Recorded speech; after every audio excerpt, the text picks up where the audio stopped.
Welcome to another episode of Pacific Matters, and on this episode, we take a closer look at our reporting from the last year into the investigations of Governor Ralph Torres and how we got to this year on the introduction of a resolution calling for his impeachment.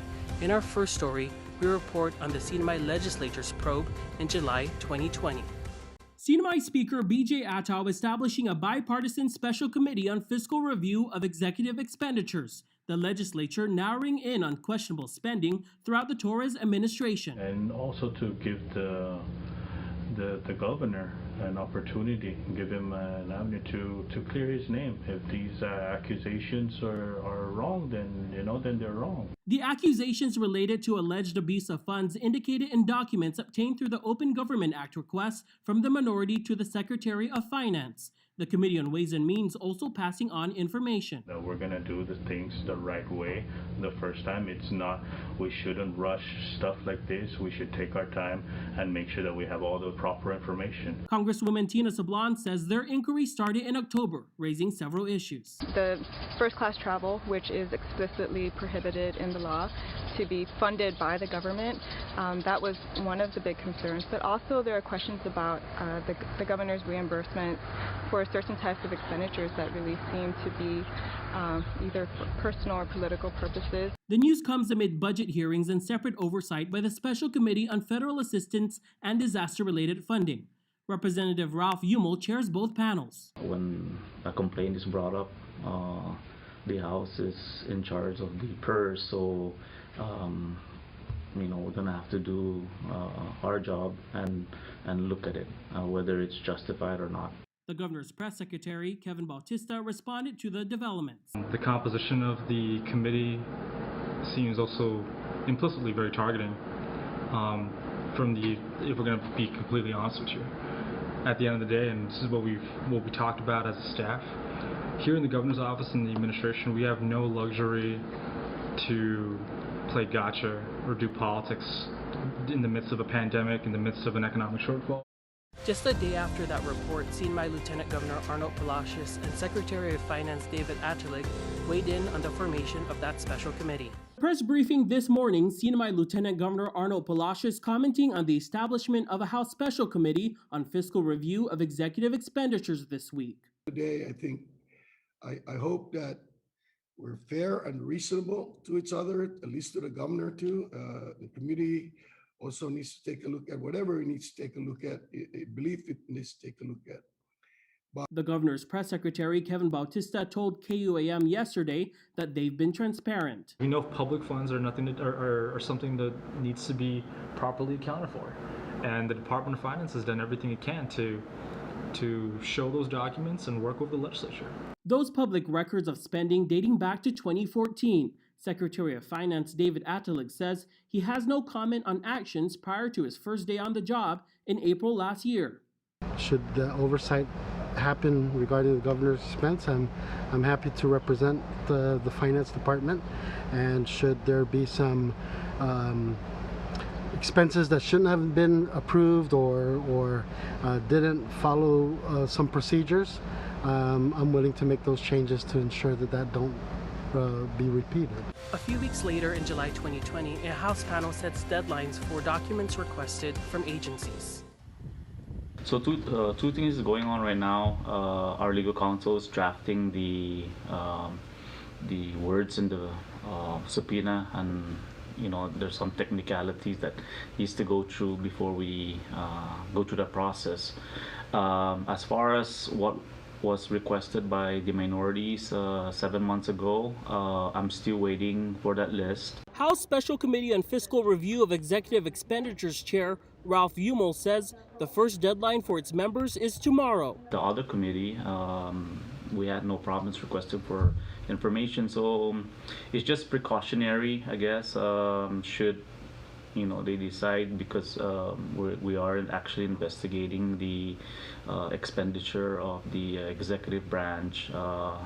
It might be different in this case, and that's what we're preparing right now. Representative Tina Sablan says tomorrow's deadline is to provide in the subpoena a list of documents that are still pending from the Department of Finance. That would include missing travel records from the governor, redacted records including the credit card numbers that were used for some of the governor's reimbursements. We counted at least 17, possibly up to 20, maybe even more. And as well as the personnel records and some of the missing notice of personnel actions for the executive security detail. She says public pressure is also mounting. We have been asked by our constituents, concerns have been raised about these expenditures by the governor, and it is our job to investigate, and that's what we're doing. We'll be right back with our reporting on the path to the impeachment resolution.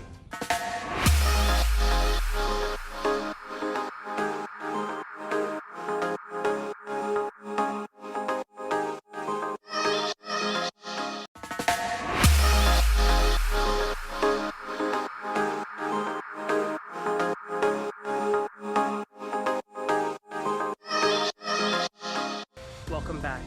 And after countless months of hearings by the JGO committee, finally they heard from Lieutenant Governor Arnold Palacios himself. I never thought that when I took oath of office, the oath of office as the Lieutenant Governor, that I would find myself in this position, having to respond to a subpoena to appear before this committee. The Lieutenant Governor choosing to testify without counsel in the months-long probe by legislators into Governor Ralph Torres' alleged misuse of funds and corruption. The matters before this committee are public matters, not private matters. And that is all we seek is the truth from you. The committee is probing into the spending, reimbursements, first-class travel, and use of security detail by Governor Torres and First Lady Diane Torres. They've questioned police officers and personnel in recent months who've often said they do not recall events outlined by the committee based on documents that paint a clearer picture, one that Palacios recalls. When you did become aware that he was traveling first class at government expense, you did raise the issue. I did raise that a couple of times. Do you remember when? Like I said early on in our tenure. The records show that Governor Torres claimed reimbursements for a car battery for a personal vehicle that was shortly sold thereafter to a private citizen. Would you consider this to be a legitimate public purpose expense? No. Under the same branch of government, it's as if Torres and Palacios served in different administrations. Do you get the same treatment as Governor Torres by DPS Commissioner Robert Guerrero, wherein the DPS Commissioner will meet the governor on the tarmac as soon as he steps off a plane and escorts him out a chain link fence without even having to go through the secured area to clear customs and quarantine? Do you get the same treatment as Governor Torres by DPS Commissioner Robert Guerrero? No, I don't. Fair enough. And I refuse. Okay. Somebody had made that recommendation early on in our tenure, and I said no. The records reviewed also show that Governor Torres utilized DPS boating safety resources, including search and rescue boats, multiple boating safety officers, thousands of gallons of government-funded fuel on more than 85 boating trips, totaling hundreds of hours between March 2017 and July 2020. These include trips to Rota, Tinian, Guam, Managaha, Goat Island, and the Northern Islands. Many of these vessel usage reports indicate no particular destination, but we do know from the testimonies we've heard so far that some of the governor's boating trips were for recreational fishing in open water. Some of the trips appear to be sunset cruises or happy hour trips to Managaha with the First Lady and other individuals. In your view, Lieutenant Governor, are these improper uses of government resources, police officers, police boats, government fuel, and other publicly funded supplies? On the face of it, yes. In a press briefing last week, Governor Torres told KUAM that there's still confidence between the two under his administration. And not long after pressure mounted, CNMI Governor Ralph Torres took to Facebook in a video series defending his actions. CNMI Governor Ralph Torres taking to Facebook with his second video in a series responding to the allegations by the House committee investigating him. This time he comments on several boating trips called into question. One trip in particular was to the Northern Islands with content creator Rob Arrington behind the YouTube channel Deer Meat for Dinner. This uh, is just an additional program that we brought up Deer Meat for Dinner up to the Northern Islands. Seriously, and to promote the Northern Islands. This is something for all of us to be proud of. He says the government boats were used to provide safety. Deer Meat for Dinner was not compensated and has not been compensated by the CNMI government. All he asked was to be brought up to the Northern Island. That's it. And we spent less than $70,000 to accommodate him, while he spent over $100,000 of his own money to bring his crew, his family, equipment, and so forth. He says no federal programs took issue, and the mayor of the Northern Island supported the trip. But what about trips alleged to be recreational to Manglona, Tinian, and Rhoda? I have not once ever used any federal funding vessel, DPS vessel, for any recreation purposes. I've never fished on them. Absolutely no party boats, Gary, and it is protection for the family. He says he's never asked boating safety for protection, but when he does take his personal boat off island or for fishing, they're there in case of an emergency. But what about his family? The CNMI law provides safety for my family. Using the boat is for safety reasons. And we'll be right back with more on the path to the impeachment resolution.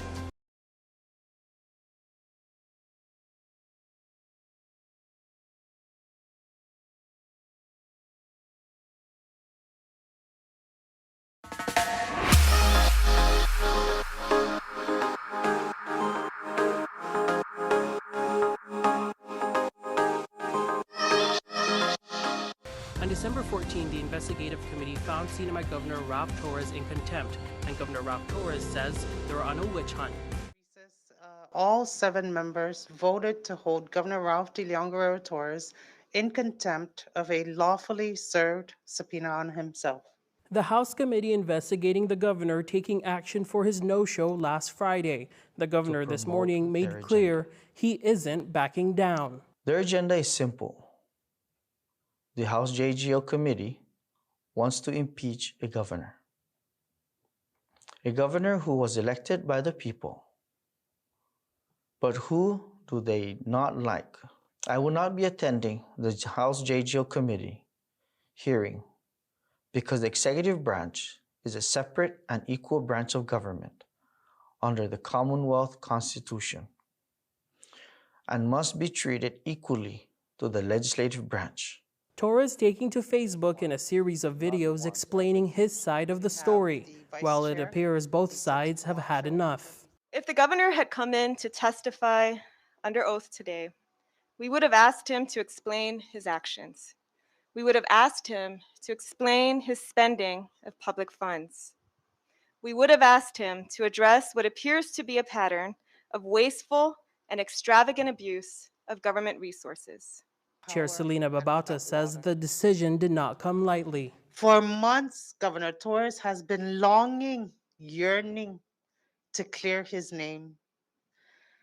But when the time came to feature his testimony, he was a no-show.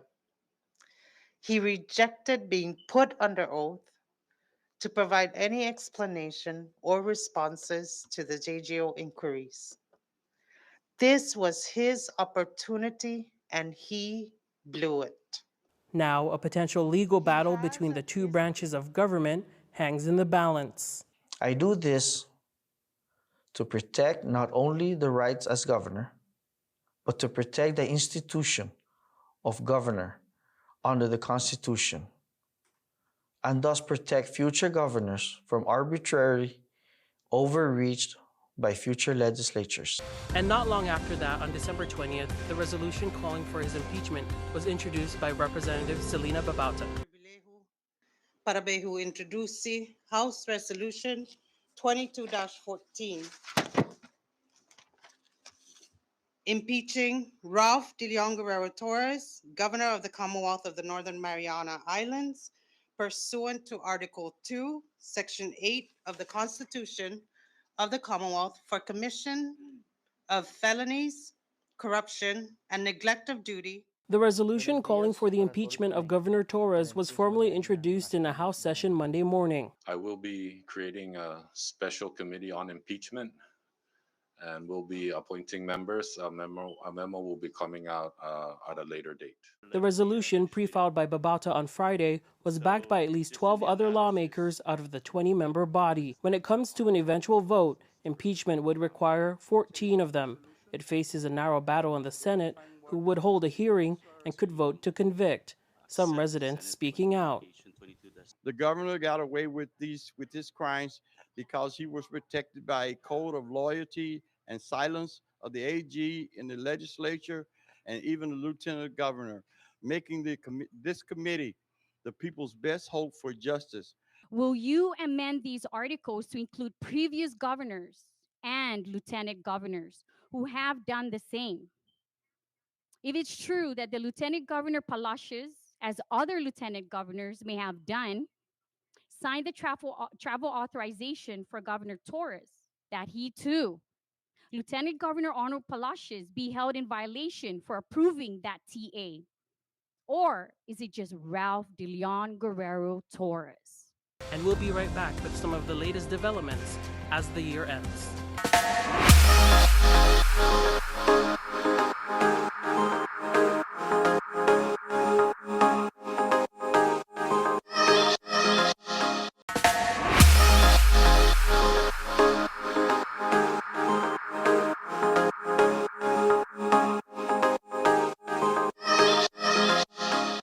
Welcome back. In these next two stories, we hear from Governor Ralph Torres, who says he isn't backing down, and we sit down with the legislators who say they aren't either.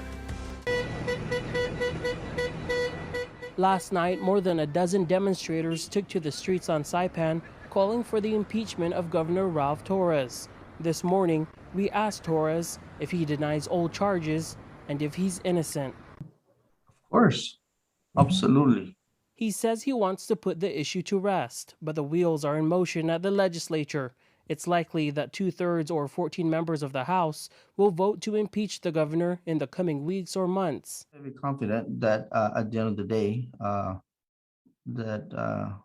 if they have the numbers for the House, I'm sure that in the Senate, I will be given the fair approach, and I'm confident that that proceeding will not go further. On Monday, House Speaker Edmund Villagomez announced that he will form a special committee on impeachment.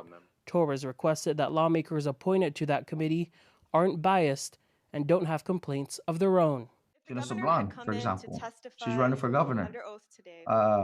So politically already, she has a motive to make sure that she'll try everything she can to remove me, because that's one less opponent on her. And I'm just saying facts again.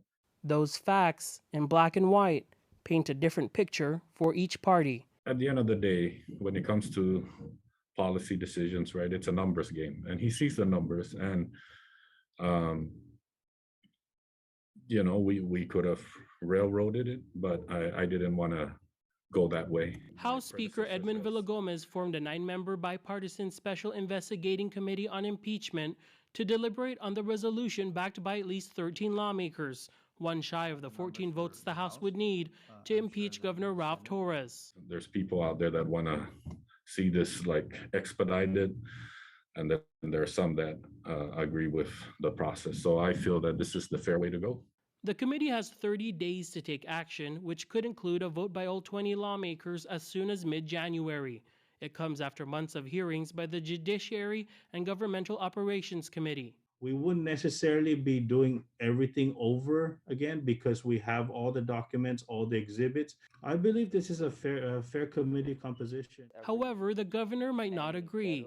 Torres called out Representative Tina Sablan, a Democrat running for governor, saying she shouldn't be a member. She is now and says it isn't out of bounds. Let me start by being very clear.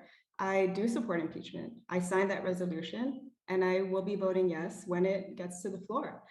And I came to this conclusion after nearly 2 years of reviewing thousands upon thousands of pages of the governor's own records of expenditures. A historic test of checks and balances in a battle for power. The governor does not control the legislature. He doesn't get to decide who should be involved and who should not be involved. It's not up to him to determine the terms of his own investigation and impeachment. This is a legislative process. Thanks for joining us on another episode of Pacific Matters. We'll see you right here in the new year.